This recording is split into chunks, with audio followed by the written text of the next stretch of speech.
Hello everyone. और इस video में अपन एक बहुत ही इंपॉर्टेंट कॉन्सेप्ट को डिस्कस करेंगे और वो है CDF, कम्युलेटिव डिस्ट्रीब्यूशन फंक्शन। उसके ऊपर अपन ने एक क्वेश्चन लिया जिसको अपन डिस्कस करेंगे, उसका एनालिसिस करेंगे। और अगर मान लो सिमिलर क्वेश्चन मान लो तुम्हारे एग्जाम में आ गया तो उसको तुम कैसे अप्रोच करोगे, है ना?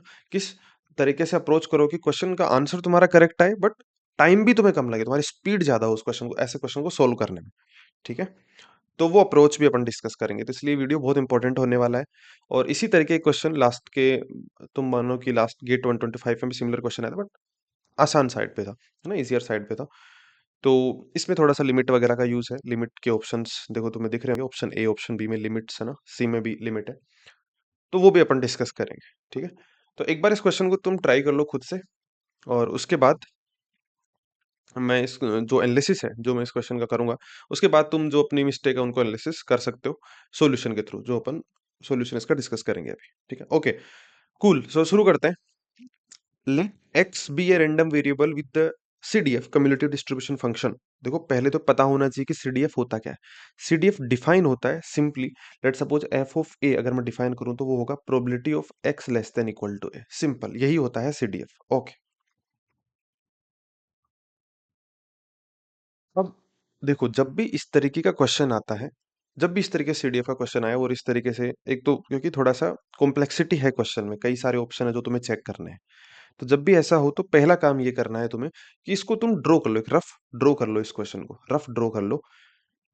क्योंकि उससे क्या है, काफी चीजें क्लियर हो जाएंगी। ये जो प्रोबेबिलिटीज है ना, जो डायरेक्ट किसी पॉइंट पे पूछी गई ये भी क्लियर हो जाएंगी। ठीक है, क्योंकि अगर लेट सपोज मान लो कंटिन्यूअस ही आ गया, कई जगह पे इन पॉइंट्स के ऊपर कंटिन्यूअस आ गया रैंडम वेरिएबल, तो वहां तो प्रोबेबिलिटी जीरो ही हो जाएगी। तो ऐसे भी अपन ऑप्शन चेक कर सकते हैं, बट स्टिल, है ना, अपन प्लॉट करेंगे पहले इसको। पहला काम क्या करना है, प्लॉट करना है भाई। तो देखो ये एक्स है, ठीक है। तो यहाँ पर अगर देखूं मैं तो माइन है ना, CDF अपन किसको प्लॉट करेंगे, ध्यान समझना, CDF को। ये CDF है, कम्युलेटिव डिस्ट्रीब्यूशन फंक्शन, PDF या और कुछ नहीं है ये, है ना। CDF है, ये प्रोबेबिलिटी भी नहीं है। ऑब्वियसली प्रोबेबिलिटी है, ऑब्वियसली प्रोबेबिलिटी होता है, ये probability of X less than equal to something, but समझ रहे हो ना बात, है ना। वो नहीं है, है ना, प्रोबेबिलिटी एग्जैक्ट किसी पॉइंट के ऊपर या उस तरीके से प्रोबेबिलिटी मास फंक्शन या प्रोबेबिलिटी डेंसिटी फंक्शन, वो नहीं है ना, CDF है। तो ये बड़ा कंफ्यूजन होता है, इसलिए मैं तुम्हें बता रहा हूँ। तो देखो -1, -1 में यहाँ पे कर दिखाता हूँ, तो -1 के ऊपर तक तो वैल्यू क्या है, एक्स लेस देन -1 तक तो जीरो है। अब मैं -1 से जीरो तक की बात करता हूँ। देखो -1 के ऊपर तुम देखोगे यहाँ पे -1 और यहाँ पे -1, तो ये -1 + 1 ये जीरो और ये जीरो। इसका मतलब यहाँ पर कोई जंप नहीं है, समझ रहे हो बात, कोई भी जंप नहीं है। जंप नहीं है तो अपन -1 से जीरो जा सकते हैं, ये देखो, और -1 से जीरो चले गए। ठीक है, जब जीरो पे क्या है, जीरो पे देखो यहाँ पे है 1/4 और यहाँ पे है, जब जीरो के जस्ट जस्ट जीरो से जस्ट पहले, जीरो से जस्ट पहले तो मैंने यहाँ पे क्या ओपन ये बना दिया। जीरो और जीरो के बाद 3/4 है, मतलब यहाँ पे जंप है ना, यहाँ पे जंप है। तो ये हो गया तुम्हारा 3/4 और ये यहाँ पे जीरो से जाएगा 1 तक। ठीक है, तो ये हो गया 1।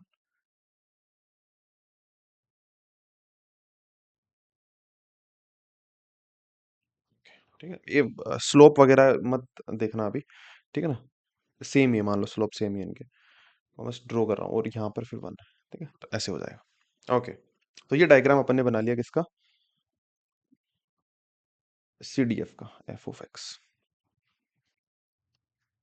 तो अपन ने जो अभी CDF ड्रॉ किया है, तो अपने को साफ साफ दिख रहा है कि जीरो के ऊपर यहाँ पे क्या है, जो अपना रैंडम वेरिएबल है उसमें डिसकंटिन्यूटी है। और जीरो से पहले और जीरो के बाद जो अपना x है वो कंटिन्यूअस है ना। ये इस तरह के random variable mix random variable होते हैं, जो कुछ सेक्शन के अंदर कंटिन्यूअस भी होते हैं, कहीं पर डिस्क्रीट भी होते हैं ना। Mix random variable, pure continuous नहीं होते, है ना, और ना प्योर डिस्क्रीट होते हैं। ओके, अच्छा, एक चीज तुम्हें क्लियर होनी चाहिए कि जब भी तुम्हारा कंटिन्यूअस रैंडम वेरिएबल होगा, लेट्स सपोज x कंटिन्यूअस होगा, तो तुम्हारा जो CDF है ना, CDF हर जगह कंटिन्यूअस आएगा, उसमें जंप नहीं आ सकता, है ना। इस चीज को समझो। जैसे लेट्स सपोज अगर मैं तुम्हें एग्जांपल दूं कि मान लो एक तुम्हारा डिस्क्रीट रैंडम वेरिएबल अपन ले लेते हैं x, जो वैल्यू लेता है 1 और 2। ठीक है, दो वैल्यू लेता है। प्रोबेबिलिटी जो है अगर मैं देखूं इसकी, तो x = 1 की है 0.2 और 2 की है 0.3। तो अगर मैं यहाँ पर तुम्हें दिखाऊं, तो x जो है वो उम, जैसे यहाँ पे 0 है, यहाँ पे 1 है, तो 1 तक अगर मैं सीडीएफ इसका ड्रॉ करूँ, क्या ड्रॉ कर रहा हूँ मैं? सीडीएफ ड्रॉ कर रहा हूँ, सीडीएफ। तो 1 से 2 तक, अगर मैं बोलूँ 2 से पहले तक, है ना? 2 से जस्ट पहले तक सीडीएफ की वैल्यू आएगी 0.2, है कि नहीं? क्योंकि probability of x less than equal to, है ना? वही बात है। और जैसे ही मैं सीडीएफ की वैल्यू 2 के ऊपर देखूँगा तो ये 0.3 और इसके पहले की जुड़ जाएगी 0.5, है ना? तो यहाँ पर देखो जैसे ही 1 से देखो 2 पे गए तो यहाँ पे देखो जंप आ रहा है, 2 पे जंप आया।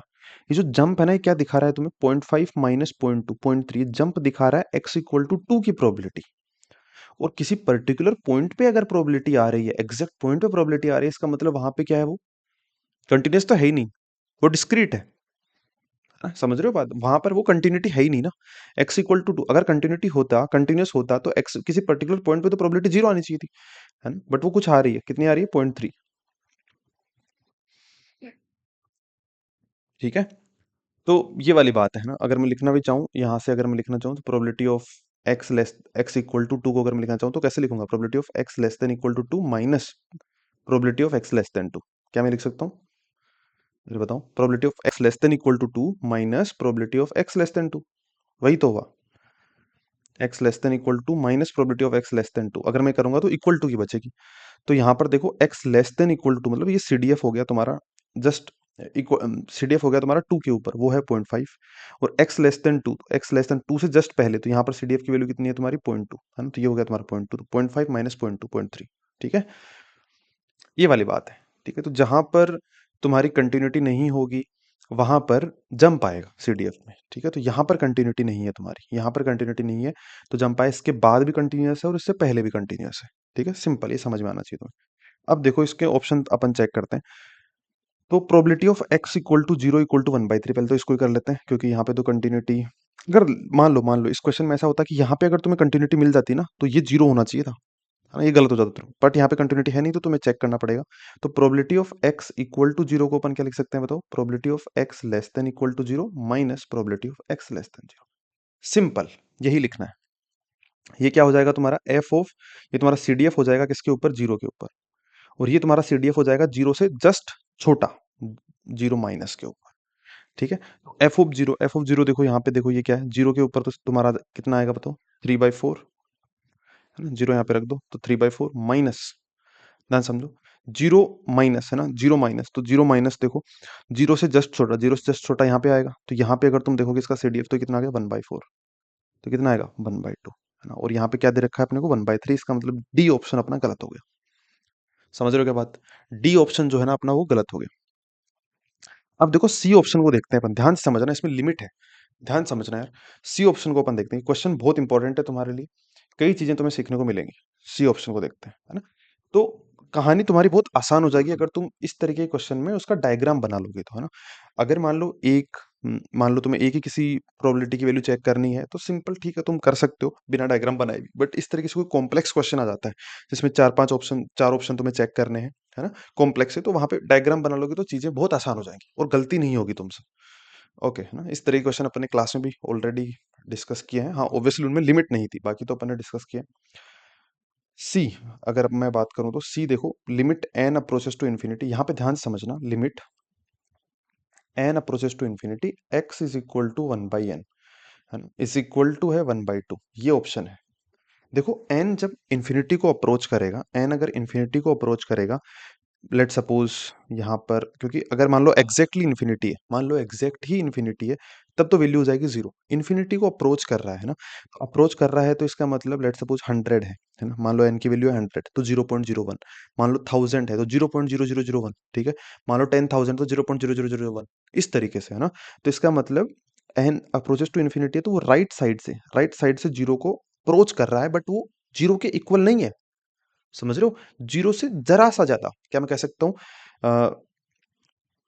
जरा सा ज्यादा, है ना? Bit larger, X equal to, अगर मैं लिखना चाहूँ तो प्रोबेबिलिटी ऑफ, या मैं इसको ऐसे लिख सकता हूँ, probability of X equal to 0 plus, zero से जरा सा ज्यादा, है ना? जीरो नहीं है एग्जैक्टली। तो जीरो से जरा सा ज्यादा अगर तुम देखोगे, ध्यान से देखो, जीरो से जरा सा ज्यादा, जीरो, जीरो के ऊपर कंटिन्यूटी नहीं है, बट जीरो से जरा सा भी ज्यादा, जरा सा भी आगे प्योर कंटिन्यूअस है ना, आगे कंटिन्यूअस भाई, आगे कंटिन्यूअस है ना, ये अपने को दिख रहा है, तो वहां पे क्योंकि अगर कंटिन्यूअस है तो वहां पे प्रोबेबिलिटी कितनी होगी, जीरो होगी। और यहाँ पे क्या गिवन है अपने को, 1/2, इसलिए ये ऑप्शन जो है ये भी गलत हो जाता है। ठीक है, अब अपन ऑप्शन ए और ऑप्शन बी की बात करते हैं, है ना। तो ऑप्शन ए और ऑप्शन बी अपन डिस्कस कर लेते हैं।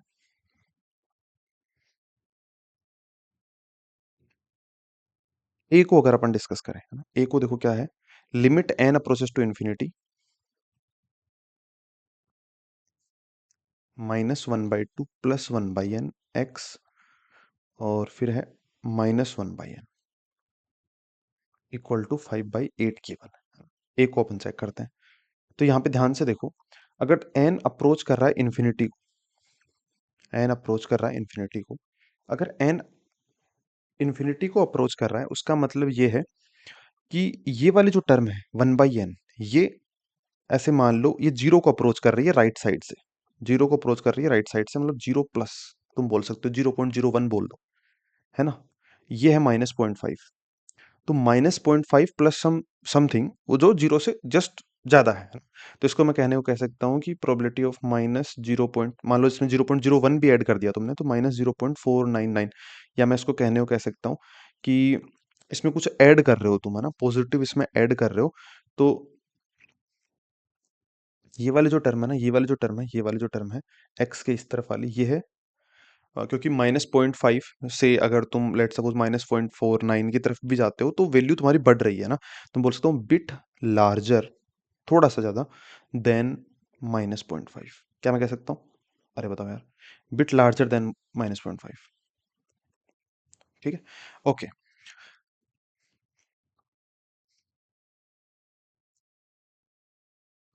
तो देखो यहाँ पर देखो, ये देखो, इसको अगर अपन एन अप्रोचेस टू इन्फिनिटी करते हैं यहाँ पे, तो ये माइनस है ना, माइनस है यहाँ पे, तो ये देखो, ये वाली जो टर्म है, ये वाली टर्म जो होगी वो क्या होगी, जीरो को इधर से अप्रोच करेगी, ये सिर्फ 1/n की बात कर रहा हूँ मैं, सिर्फ 1/n की बात कर रहा हूँ, तो जीरो को इधर से अप्रोच करेगी। अब अपन ने माइनस लगा दिया है, माइनस लगा दिया है, तो ये जीरो को किधर से अप्रोच करेगी, इधर से, क्योंकि देखो, मैं लेट सपोज -1/100 करता हूँ, तो -0.01, अगर -1/1000 करता हूँ, तो -0.00, तो इधर से, मतलब bit smaller than zero, left से अप्रोच करेंगे,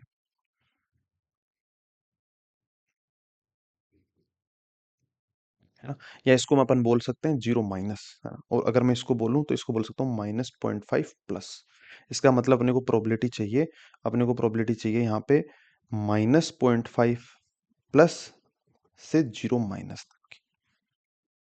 ठीक है, तो अब देखो, ध्यान से समझना तुम, ध्यान से समझो तुम, है ना, ध्यान से समझो। अगर मैं इसको लिखना चाहूँ, लेट सपोज इसको मैं लिखना चाहूँ, तो क्या मैं इसको ऐसे लिख सकता हूँ, प्रोबेबिलिटी ऑफ, क्योंकि देखो अपन ऑब्वियसली ये निकालनी अपने को प्रोबेबिलिटी है, बट यूज अपन सीडीएफ का ही करेंगे, है ना, यूज अपने को सीडीएफ ही करना है।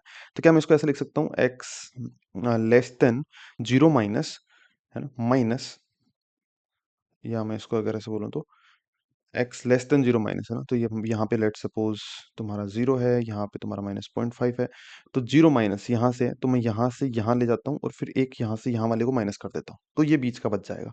तो probability of X less than zero minus minus probability of X less than equal to -0.5 plus, है ना, X less than equal to -0.5 plus, तो उनके बीच का बचा, ये वाली कहानी है।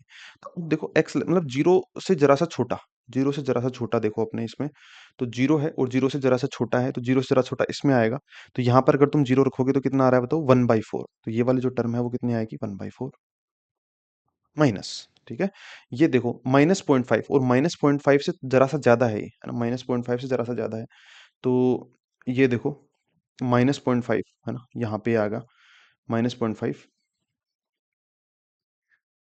जीरो से नीचे -0.5 भी यहीं पे आएगा ना, -1 से जीरो के बीच ही आएगा, तो यहाँ पे अगर तुम रखोगे इसको -0.5 +1, तो ये हो गया 0.5, और /4, तो ये हो गया 1/8, 1/8 क्या आ रहा है बताओ, 1/4 -1/8 कितना आ गया, 1/8 आ गया।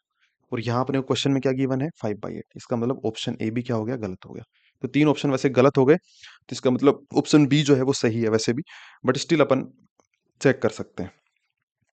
देखो बी को चेक करते हैं, बी को चेक करते हैं, है ना? एग्जाम में आ जाए और तीन ऑप्शन तुमने गलत कर दिए, है ना? गलत कर दिए तो भाई फोर्थ को चेक करने की जरूरत नहीं है, अगर क्वेश्चन में ये लिखा हुआ which one of the following, या क्वेश्चन एमसीक्यू है तो, है ना? है ना? ये प्रेजेंस ऑफ माइंड है वहां पे, है ना? ऐसे नहीं करना कि चौथे को सोल्व करने लग रहे हो, ऐसा नहीं करना, अपने आप टिक मार के आ जाना। Okay, which one of the following, तो यहाँ पे देखो -1/2 -1/n और 1/n है। एक्स में है -1/2 -1/n और यहाँ पे है 1/n, है ना? ये है, और इसमें जो लिमिट है n अप्रोचेस टू इन्फिनिटी, इसका आंसर अपने को ये जो है इक्वल टू दे रखा है 5/8। चलो इसको चेक कर लेते हैं एक बार, ठीक है? सो n अप्रोचेस टू इन्फिनिटी, ध्यान समझना, अगर -0.5 है ना, और इसमें n अप्रोचेस टू इन्फिनिटी मतलब कि अगर 100,000 इस तरीके से तुम करते जाओगे, तो ये देखो 0.1 0.01, तो इसका मतलब यहाँ पे -0.5 और यहाँ पे -0.001 आएगा, तो मतलब -0.5 से वैल्यू और कम होगी, है ना? तो -0.5 माइनस, ठीक है, एक्स, और यहाँ पे अगर n अप्रोचेस टू इन्फिनिटी है तो जीरो के इस साइड आओगे तुम, है ना? ये अपन देख चुके हैं, तो जीरो प्लस, ठीक है? इसकी प्रोबेबिलिटी अपने को चाहिए, तो इसको मैं लिख सकता हूँ probability of X less than zero plus minus probability of X less than equal to -0.5, ठीक है? अब बस इसी को चेक करना है, जीरो से जरा सा ज्यादा, देखो जीरो से जरा सा ज्यादा में यहाँ पे सीडीएफ अपने को देगा, ये जीरो है, और जीरो से जरा सा ज्यादा मतलब ये वाला जो है, तो यहाँ पे ये वैल्यू आ रही है, देखो जीरो रखोगे तो 3/4 सीडीएफ की वैल्यू, सीडीएफ यही आएगी 3/4 minus X less than equal to -0.5, minus, है ना? -0.5 माइनस, तो -0.5 से जरा सा छोटा, तो -0.5 किस रेंज में आएगा, इसमें आएगा, इसमें आएगा, तो ये देखो ये आएगा 1/8, है ना? 1/8, तो इसको अगर मैं 3/4 को लिख दूं 6/8 -1/8, तो कितना आ जाएगा 5/8, ठीक है? इसलिए जो ऑप्शन बी है वो अपना सही है, ठीक है? इस तरीके का कैसा भी क्वेश्चन आए, सीडीएफ का क्वेश्चन आने के चांसेस स्पेशली गेट डीए में काफी हैं कि आ सकते हैं क्वेश्चन, है ना? क्योंकि पिछली बार भी आया है क्वेश्चन, और तुम्हारे ऑब्वियसली सिलेबस में तो मेंशन है ही, तो इस पे क्वेश्चन आ सकते हैं तुम्हारे, है ना? तो ये जो अप्रोच है, इस अप्रोच के थ्रू अगर थोड़ा-सा कॉम्प्लेक्स क्वेश्चन आता है, तो अपन डायग्राम बना के देख सकते हैं ना? अगर मान लो सिंपल क्वेश्चन आता है, तो भी तुम डायग्राम बना के देख सकते हो। और इस तरीके के ऑप्शन, जो ऑप्शन सी और ऑप्शन डी है, मान लो लेट्स सपोज एग्जाम में ऐसा है कि जो एक्स, ऐसा आ सकता है क्वेश्चन, है ना? कि मान लो एक्स कंटीन्यूअस ही हो, यहाँ पे कोई जंप नहीं हो, है ना? तुम वैसे भी चेक कर सकते हो यहाँ पे ना, ये वैल्यू रख के 0 और यहाँ पे कि जंप है या नहीं। अगर पूरा एक्स कंटीन्यूअस है, कहीं भी जंप नहीं हो, तो ये जो एग्जैक्टली इक्वल टू वाले ऑप्शन है ना, ये तो 0 ही होने चाहिए। इनको तो वैसे वेरीफाई कर सकते हो तुम। बट यहाँ पे जंप था, तो अपने को देखना पड़ा, क्योंकि थोड़ा-सा अच्छा क्वेश्चन है, ठीक है? तो that's all I think for this video. तो इस क्वेश्चन से अपन काफ़ी चीज़ें समझ सकते हैं, सीख सकते हैं रिलेटेड टू सीडीएफ, ठीक है? तो अगर तुम्हें फिर भी कुछ इश्यू इस क्वेश्चन में आया है समझने के अंदर, तो कमेंट करके मुझे बताओ कैसा लगा तुम्हें क्वेश्चन, और जो भी प्रॉब्लम तुमने फेस करी है इस क्वेश्चन को समझने में, वो बताओ, तो मैं कमेंट के थ्रू तुम्हारे क्वेश्चंस का आंसर दूंगा। Okay, cool.